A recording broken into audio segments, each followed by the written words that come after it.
बाबा कहते हो यही बच्चे मेरे ताज तुम्ही, नैन के नूर लाडलो मेरी आवाज तुम्ही, मेरी दुनिया में तेरे दम से उजाला है, तुम्हारे साथ का अनुभव बड़ा निराला है।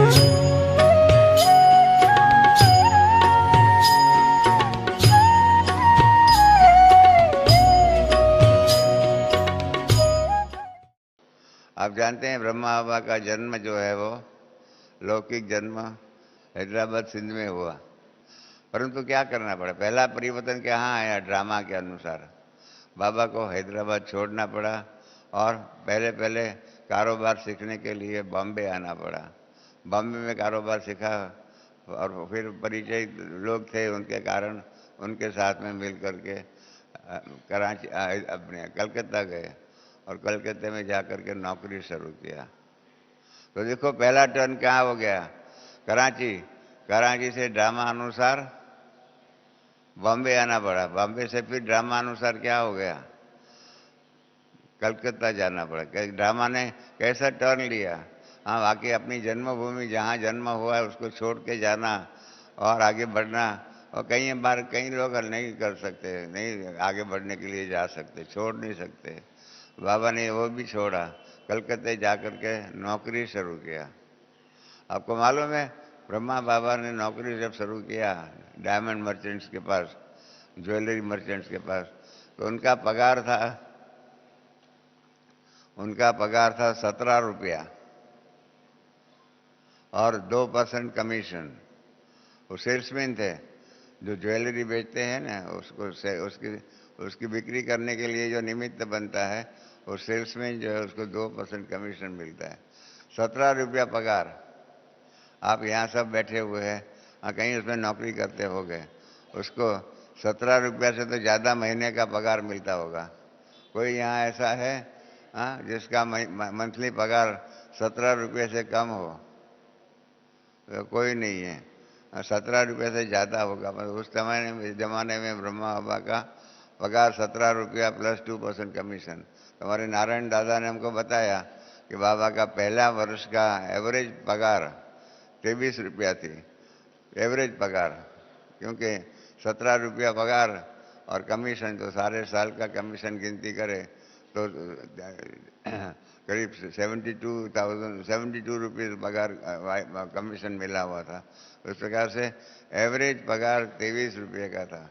आप देखिए ड्रामा की बलिहारी कैसी, बाबा की 23 रुपये के द्वारा, 23 रुपये की कमाई के द्वारा जीवन की शुरुआत की। फिर क्या हुआ, बाबा आगे बढ़ते रहे, बाबा आगे बढ़ते रहे, और फिर बाबा और उसके साथ में काम करने वाला एक दूसरा था, मुनीम था उस कंपनी का, साईं राम करके।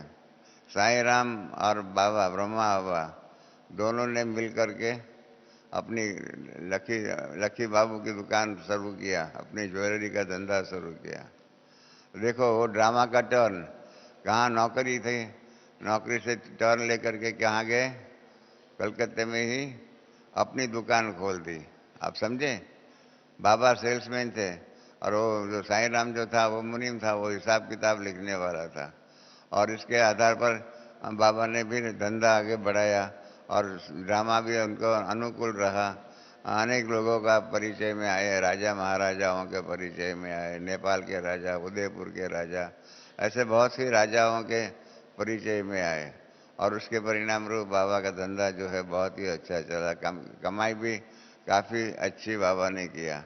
तो ये ड्रामा ने बाबा को बहुत अच्छा आगे बढ़ने का, धन कमाने का रास्ता बताया।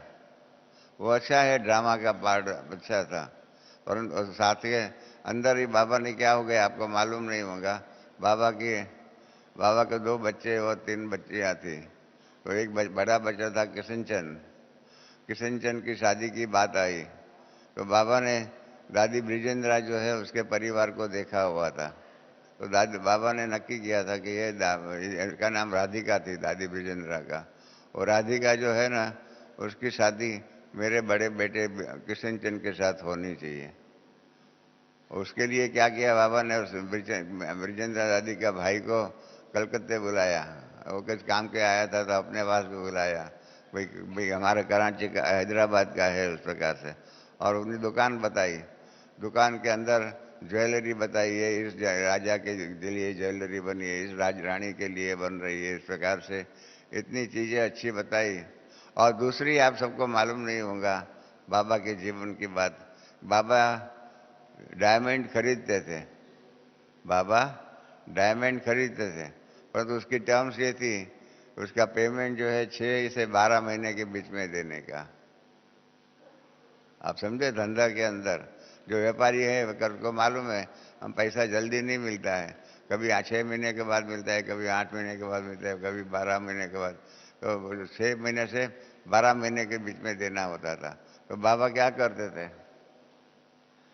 बाबा जो बाबा का ज्वेलरी जो है ना फटाफट बिक्री होती थी। ज्वेलरी जो है ना बनी और बनने से पहले ही उसके लिए ऑर्डर आ जाता था, अर्थात ऑर्डर पर बाबा ज्वेलरी बनाते थे। तो परिणाम रूप क्या हो गया कि जो डायमंड जो थे उसकी तो बिक्री 15 दिन में हो गई और पैसा आ गया। और पैसा देने का जो था, मालिक जिससे खरीद किया डायमंड, उसको 1 साल के बाद देना था।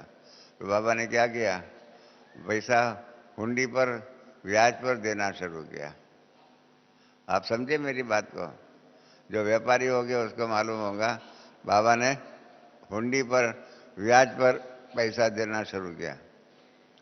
इसके कारण बाबा की आबरू जो होती है, प्रेस्टीज जो होती है, बहुत बढ़ गई, क्योंकि बाबा हुंडी पर पैसा देते थे और लाखों रुपया देते थे। इसका मतलब ये हो गया कि सबको ऐसा लगा कि ये तो बहुत पैसे वाला है।